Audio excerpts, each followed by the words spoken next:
Hello class 7 पाठ 6 भौतिक एवं रासायनिक परिवर्तन में हम अब तक भौतिक और रासायनिक परिवर्तन की परिभाषा जान चुके हैं।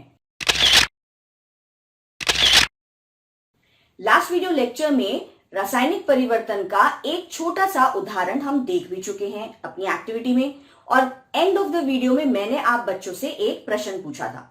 क्या प्रश्न था वो? वह था कि अगर खिड़कियों में जो लोहे की ग्रिल लगी होती है, क्या आप बच्चों ने उन ग्रिल पे जो कि बहुत टाइम से लगी हुई होती है, क्या कोई बदलाव देखा है उस पे? तो आप सब बच्चों ने कमेंट्स में मुझे उसके आंसर शेयर किए हैं और उसी आंसर को आज मैं यहाँ पे आपके सामने डिस्कस कर रही हूं।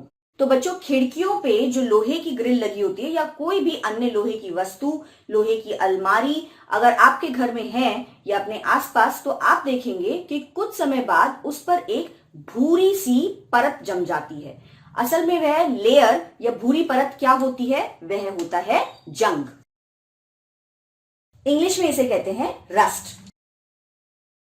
जंग वह चीज है जो लग जाती है उस लोहे पर, और इस प्रक्रम को कहते हैं जंग लगना या रस्टिंग ऑफ आयरन।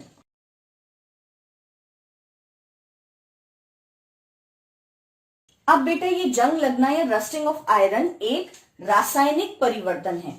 ये क्यों है एक रासायनिक परिवर्तन? क्योंकि हमने ये छठी क्लास में पढ़ा हुआ है उत्क्रमणीय और अनुत्क्रमणीय परिवर्तन क्या होते हैं। तो यह एक अनुत्क्रमणीय परिवर्तन है, यह दोबारा रिवर्स नहीं हो सकता है।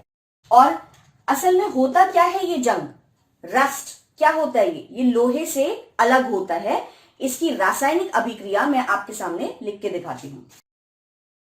Fe यानी आयरन को अगर हवा में मौजूद ऑक्सीजन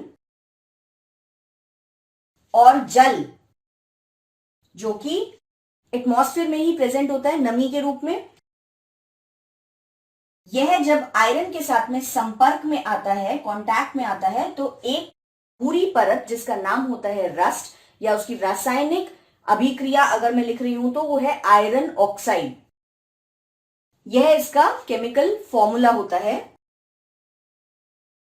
यह जो आयरन ऑक्साइड है यह जंग है, और यह धीरे धीरे उस लोहे के बने हुए पदार्थ को, उस लोहे की धातु को खत्म कर देता है।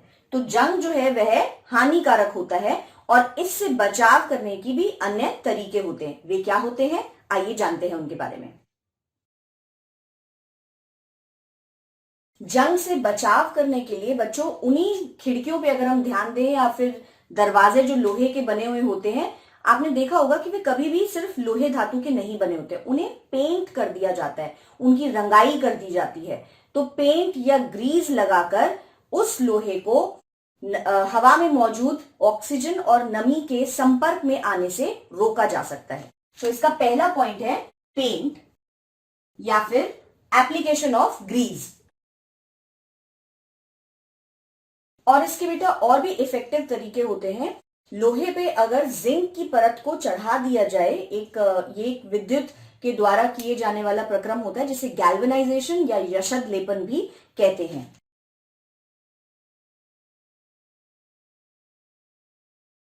इसके अलावा और भी अन्य धातु होती है जैसे क्रोमियम। उसी लोहे पे अगर क्रोमियम की परत भी चढ़ा दी जाए तो वह लोहा जो है वह जंग से बचाव अपना कर सकता है। That's all about rusting of iron. अगली वीडियो में हम रासायनिक परिवर्तन के और उदाहरणों के बारे में जानेंगे। Thank you. NTPC Faridabad and Chief Minister's Good Governance Associates Program with Star Teachers of Faridabad.